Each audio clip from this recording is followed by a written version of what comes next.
நடிகர் பிரசாந்த் நடிப்பில் தியாகராஜன் இயக்கியுள்ள திரைப்படம் அந்தகன். இப்படத்தில் பிரசாந்துடன் பிரியா ஆனந்த், சிம்ரன், வனிதா விஜயகுமார், கே.எஸ். ரவிக்குமார், யோகிபாபு, சமுத்திரகனி, நவரச நாயகன் கார்த்திக் என பலர் நடித்துள்ளனர். படம் இன்று வெளியாகி கலவையான விமர்சனத்தை பெற்று வருகிறது.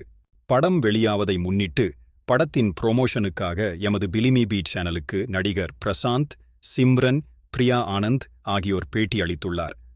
அதில், நான் நீண்ட நாள் கழித்து சினிமாவிற்கு வந்தபோதும் என் ரசிகர்கள் கொடுக்கும் அன்பை பார்த்து பூரித்து போனேன். அவர்களின் அன்பும் சப்போர்ட்டும் எனக்கு கிடைத்திருக்கிறது.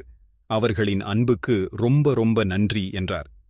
அவரை தொடர்ந்து பேசிய பிரியா ஆனந்த், இத்தனை நாள் கழித்து அவர் வந்தாலும் இவரை ரசிகர்கள் கொண்டாட காரணம் இவர் நடித்த படங்கள்தான் என்றார். இதைத் தொடர்ந்து அந்தகன் படம் குறித்து பேசிய பிரசாந்த், இந்த படத்துல நடித்த அனைவருமே டாப் நடிகர்கள். அந்த